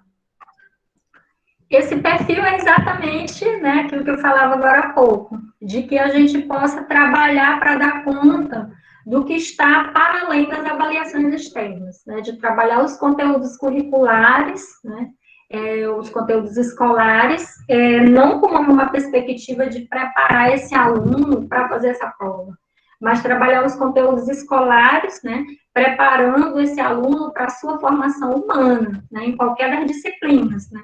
Então, porque esses conteúdos escolares, numa visão dialética, eles reúnem aí todo o processo de apropriação, né, da cultura que foi produzida historicamente pela humanidade. Então, por que a gente estuda matemática? Por que estuda português? Né? Por que estuda história? Qualquer área. Né? Então, esses conteúdos, eles são básicos, né? Sobretudo se a gente está falando de educação básica, eles são básicos para que a gente possa ampliar, né, a nossa formação humana. Por que aprender a ler e escrever? Contar, né? Então, são conteúdos que nos levam a uma compreensão do raciocínio, né, e também da própria expressão da nossa linguagem oral e escrita, que é necessária para a aprendizagem de todos os outros conhecimentos. Então, não é ensinar a matemática apenas para fazer a prova, Brasil, para fazer o Enem, né? Saber escrever uma redação somente para fazer o Enem. Não. Saber fazer uma redação exatamente como expressão da linguagem escrita, né, a partir de uma apropriação de um conteúdo que foi produzido pela humanidade. Então, a escola tem esse papel. É preciso que a gente compreenda esse papel da escola para além da avaliação externa. E que a avaliação externa seja consequência desse processo de apropriação do conhecimento, né? Mas que não se limite a isso. Então, é nesse sentido, né, que a gente também possa trabalhar essa perspectiva de aprendizagem dos conteúdos pelos alunos, não para fazer prova, mas aprender o conteúdo para a nossa formação humana, e não somente também para o mercado de trabalho, como preparação do mercado de trabalho. Preparação do mercado de trabalho é uma das nossas dimensões da vida, não é a dimensão, né? Então, seria nesse sentido, a escola discutir para compreender essa transmissão dos conteúdos nesse sentido, da formação humana.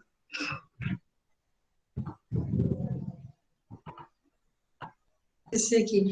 O Edivan Costa de Souza, também é nosso aluno do curso de matemática, ele pergunta o seguinte: boa tarde.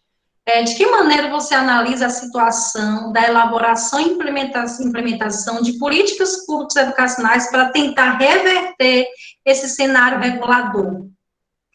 Assim, para a gente tentar reverter, Edvan, a gente precisaria compreender toda essa realidade, desenvolver, né, essas políticas públicas educacionais a partir de uma outra lógica, né? Porque, como a gente está nessa lógica neoliberal, essa lógica de mercado, como eu falei agora há pouco, quem é que está à frente de todo esse processo de produção das políticas públicas, né? Não somos nós, professores, mas são os empresários, né? Então, se a gente pensa aí no empresário Paulo Leman, da Fundação Leman, né?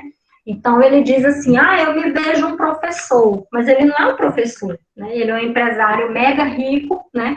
Que tem comprado muitas escolas particulares, né? Ele tem aí agora né, tá comprando, acho que ele comprou, não lembro agora o nome do outro grupo que ele comprou, mas assim, ele está ficando muito rico, né, abrindo universidades privadas. Essas universidades privadas, elas são também financiadas com dinheiro público, né, tá um exemplo do FIES, do ProUni, então tá tudo lá dentro. Em contrapartida, a universidade pública, ela tá cada vez mais sucateada, não tem bolsa para todo mundo, né, então a gente não tem verba, né, então o nosso dinheiro está indo financiar a educação privada, né? Então, por essa lógica que nós temos hoje, essa compreensão teórica que nós temos hoje, né, nós precisaríamos mudar essa compreensão também, e aí a gente está trabalhando nisso, os grupos de pesquisa, né, os trabalhos que a gente vai fazendo também ligados à educação básica, as universidades precisam fazer essa articulação com a educação básica, né, para que a gente possa também discutir essas políticas no campo da escola, né, não somente nas redes, né, mas que a gente também possa compreender essas políticas públicas educacionais no campo da escola, para que na escola a gente também possa desenvolver alguma coisa no campo da sala de aula. Então, é necessário, é urgente que a universidade dialogue com a educação básica para que a gente possa fazer esse movimento também, né? E aí se organizar com os sindicatos, né, com toda a mobilização também dos fóruns, das entidades, da sociedade civil, para que a gente possa resistir, né? E nesse espaço de resistência, quem sabe um dia a gente muda o jogo, né? O que não dá é para a gente ficar esperando, né, sentado, esperando a morte chegar, digamos assim, né, achando que a gente não pode fazer nada. Se a gente não pode fazer muito, mas a gente pode fazer alguma coisa. E aí a gente precisa também resistir, né?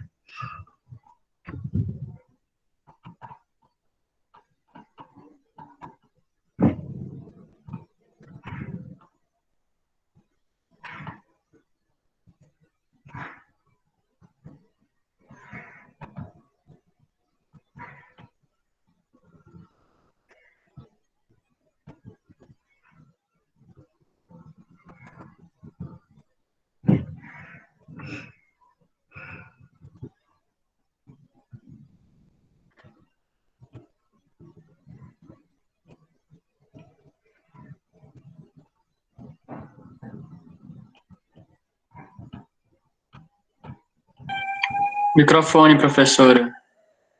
Meu Deus do céu. Eu falo, olha, obrigada, Alex. Eu falando aqui, deixa eu voltar aqui, eu fiz logo, tem uma pergunta aqui de uma pessoa que, dia com Deus, eu acho que ela botou outra coisa, mas é assim, essa questão de notas para alavancar as escolas é muito perigoso. Existem muitas notas mascaradas, o que pode ser feito para melhorar essa situação? E nós temos outra pergunta aqui,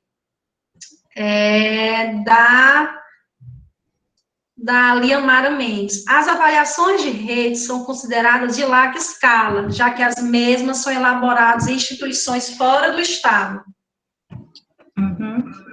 Então, sobre a primeira pergunta, como você disse, existem mesmo muitas notas mascaradas, né?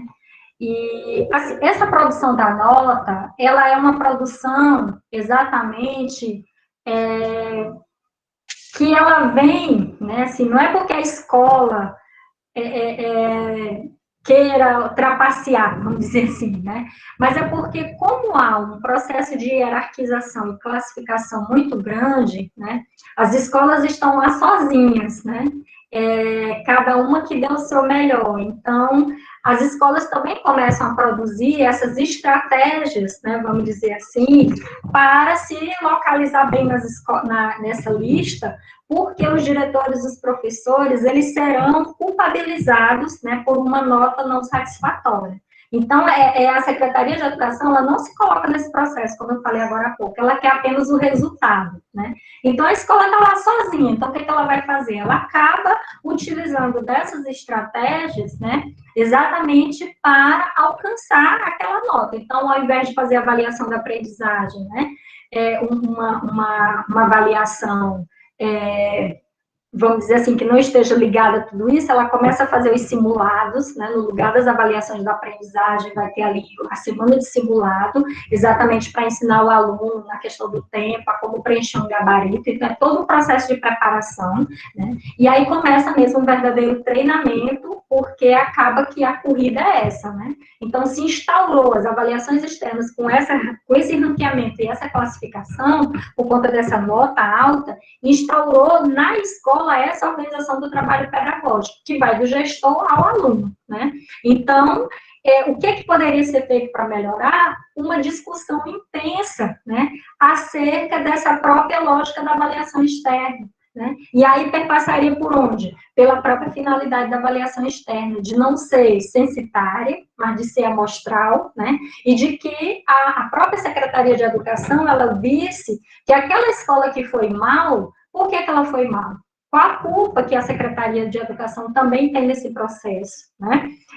Qual o motivo pelo qual a escola não alcançou uma boa nota? E não culpabilizar os professores, né? Então, se o processo é de culpabilização, de responsabilização, então eu vou fazer o meu melhor, vou usar várias estratégias aqui para não ficar atrás nesse processo. Então, seria uma própria modificação de compreensão dessa própria produção da nota, né? Que não perpassaria só pela escola, mas também pela própria compreensão da Secretaria de Educação, né, e pela própria finalidade da avaliação externa, certo? Para que isso acontecesse. E em relação à segunda pergunta, sobre as avaliações, né? Então, assim, Liamara, essas avaliações de rede, elas são consideradas de larga escala? São, porque elas são... Por que é larga escala? Porque ela vai ser aplicada, né, em uma larga escala para muitos alunos, né, numa grande quantidade. Então, por isso que é uma larga escala. E ela é externa porque ela é feita, elaborada fora da escola. Ela é corrigida fora da escola, né? Então, não é a escola que elabora aquele instrumento, não é a escola que corrige. A escola apenas recebe o resultado quando recebe. E é larga escala porque ela é feita numa grande proporção. Ela é aplicada para muitos alunos ao mesmo tempo, no mesmo dia, e alunos do mesmo perfil, entendeu? Então, se é nono ano, para nono ano, português e matemática, naquele mesmo dia, né, naquele mesmo horário. Então, ela tem critérios ali para depois serem avaliados, analisados. Por isso que ela é larga escala. Então, mesmo elaborada em instituição fora do Estado, ela continua sendo em larga escala, porque larga escala é o tipo de aplicação dela, tá?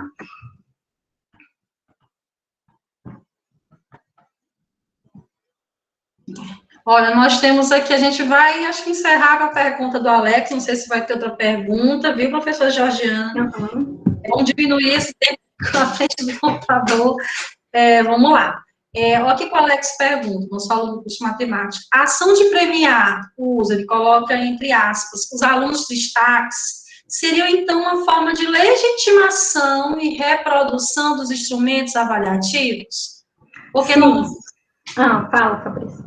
Olha, as perguntas desses meninos são boas. Pode falar, professora. Porque, veja bem, qual é o princípio do paradigma que está fundamentando aqui, né, essa avaliação? É o paradigma tradicional que tem como princípio a competição, a meritocracia, a hierarquia, né? Então, nessa competição, se há uma competição, então eu vou premiar os melhores, né? Porque há uma ideia equivocada de que se eu colocar como competição, eles vão dar o melhor de si, né? Para poder chegar lá. E aí a gente acaba trazendo esse conceito de meritocracia de modo equivocado. Por que que a gente não pode falar de meritocracia nesse sentido? Porque eles não estão partindo do mesmo lugar. É aquela história, vamos avaliar aqui 2 alunos numa corrida, né? 2 sujeitos numa corrida. Um vai correr descalço e o outro vai correr calçado num tênis da marca Nike. Quem terá maiores possibilidades de chegar em tempo né, mais curto? Quem está de tênis, né? Então, assim, são as condições, é um exemplo rasteiro, mas eu quero dizer para vocês, são as condições objetivas, né, que são diferenciadas desses meninos que estão concorrendo a esse mesmo tipo de avaliação. Então, essa avaliação em larga escala, ela vai avaliar alunos da escola pública, alunos da escola particular, né, em que nem todos eles estudaram as mesmas coisas, nem todos eles têm as mesmas condições objetivas para concorrer àquilo, para fazer aquela prova. Se a gente for pensar na avaliação do Enem esse ano, né, que é o instrumento de avaliação o Enem, muitos alunos foram no primeiro dia e não foram mais no segundo dia. Por quê? Então, se a gente for puxar, a gente vai encontrar N razões. Né? Por que muitos alunos zeraram a redação? Muitos deles nem tinham ouvido falar daquele tema. Então, como é que eles iam fazer uma prova, uma redação com aquele tema, se eles nunca tinham nem ouvido falar nada sobre aquilo? Então, são diferentes contextos, as diferentes situações sociais de desenvolvimento dos sujeitos que também estão presentes nos processos avaliativos, né? Então, nesse sentido, premiar no destaque é uma forma de legitimar essa competição e essa meritocracia, né? O aluno que recebe uma estrelinha na escola, o aluno que vai para o quadro de destaque na escola, e nada a gente está ajudando ele. E aí a gente até pode dizer assim, mas lá fora a sociedade faz isso. Ok, a sociedade faz isso lá fora, a sociedade faz vestibular, nós temos o concurso público, mas em tese, o que acontece quando a gente vai fazer um concurso público? Eu e Fabrício estamos concorrendo à mesma vaga. Subtende-se o quê? Que nós somos pedagogas, que nós estamos partindo do mesmo lugar. Ainda assim é injusto, porque ela pode ter estudado numa faculdade melhor do que a minha. A gente fez o mesmo curso, mas não significa dizer que a gente fez estudou as mesmas disciplinas. Bom, mas o conteúdo básico a gente tem que ter para fazer aquele concurso, ok. Mas nós já aprendemos, o concurso público é lá fora, é fora da universidade onde a gente está. No contexto da universidade, a gente não pode ser submetido a esses processos de competição, porque ali é o nosso lugar de aprendizagem. Então, se a gente repete na escola aquilo que está sendo feito lá fora, né, nos outros espaços da sociedade, nós estamos produzindo muito mais diferença social no campo da escola. A escola é lugar de aprendizagem, né? Então, imaginemos nós, as crianças da escola pública, que só tem na escola um lugar para aprender, que só tem um livro didático como livro, ele não tem acesso a mais outro material de leitura, né? Então, é na escola que ele encontra esse espaço de aprendizagem.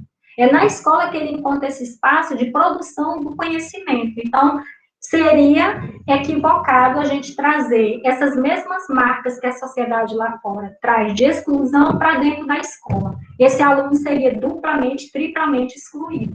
Então, a gente precisa garantir que ele aprenda esse conteúdo na escola para que ele possa competir lá fora. Já que lá fora a gente não pode modificar esses processos de competição, não tem vaga para todo mundo, que tem que ser o concurso público.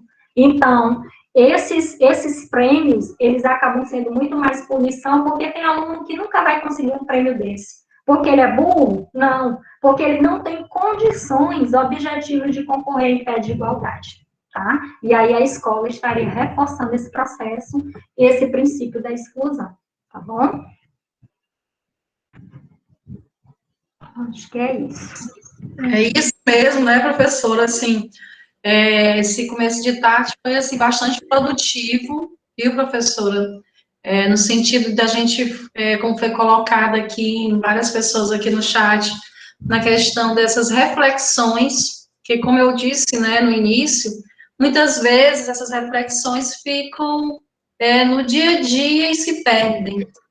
E isso é tão importante, nós temos que situar onde nós estamos nesse momento. O grupo que está aqui reunido hoje, boa parte deles, né, dos inscritos, né, eu abri de manhã, são alunos dos cursos de física, matemática, aí veio também professores que formam esses professores, porque quando se fala de avaliação, sempre queremos saber mais, sempre queremos o que está mais de atualizado, e principalmente escutar a professora Georgiana, que vem de um lugar de fala, de uma base do materialismo dialético, ou seja, enxergar o fenômeno a partir de uma base tão necessária de ver a sociedade, porque assim, a gente supera esses paradigmas mais conservadores e entra numa lógica que, de fato, enxerga as contradições, enxerga as coisas que, muitas vezes, para a gente, pode ser que hoje não seja importante, mas que daqui a um tempo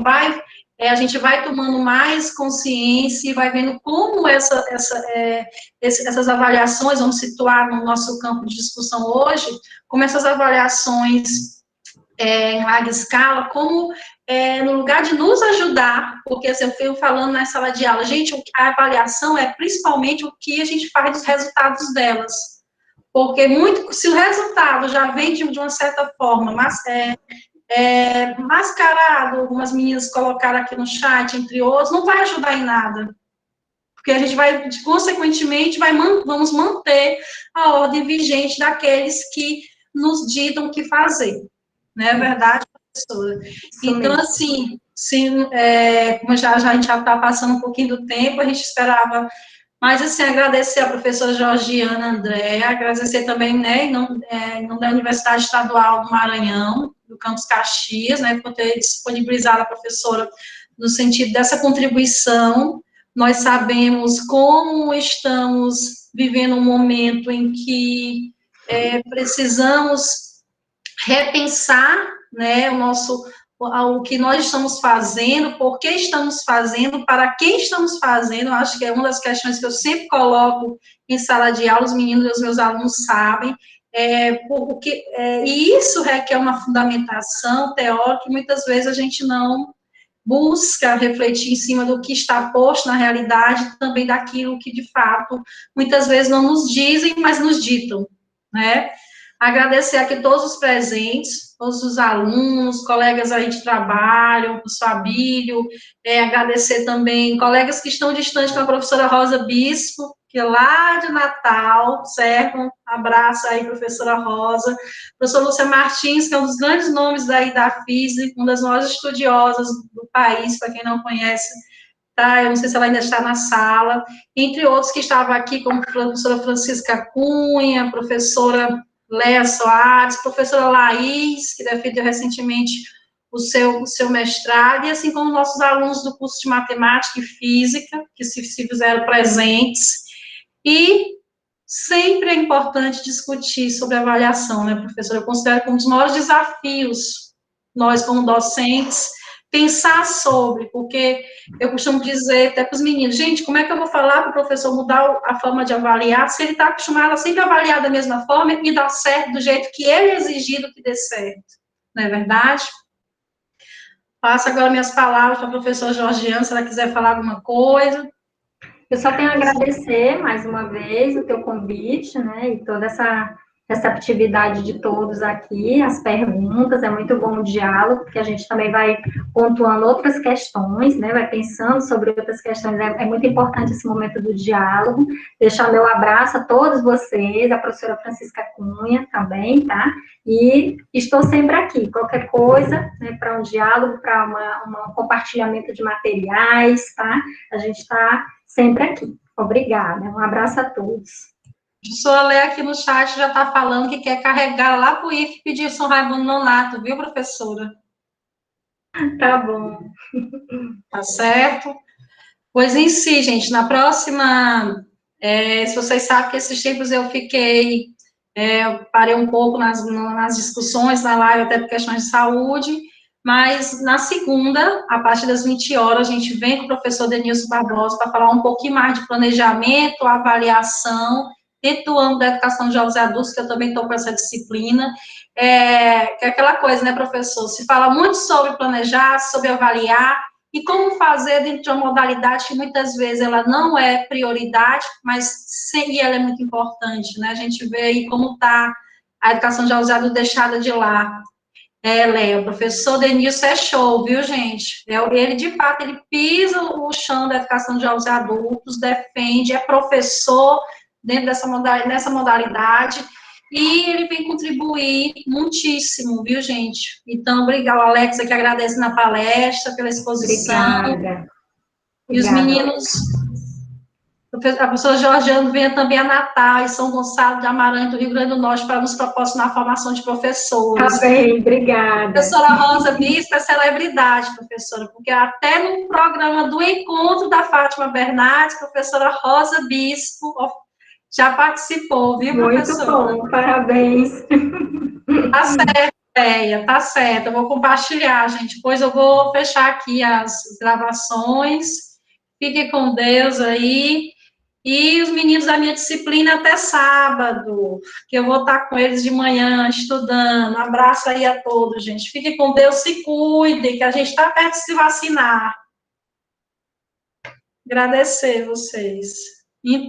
Até sábado, meninos.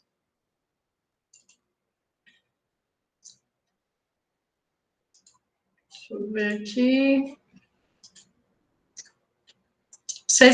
Alguém deixou de assinar a frequência? A professora Georgiana, ela gosta muito dessas questões de avaliação. Deixa eu procurar aqui a frequência. Acho que todos assinaram, não?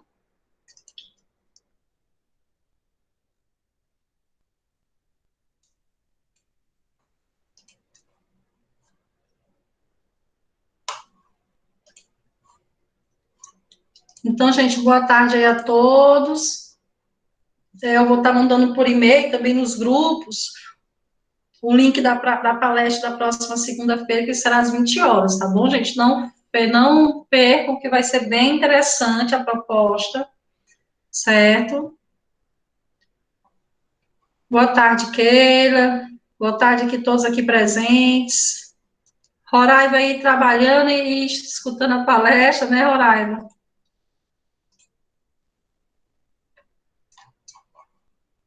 Fechar. Vocês me dão licença que agora eu vou parar a gravação.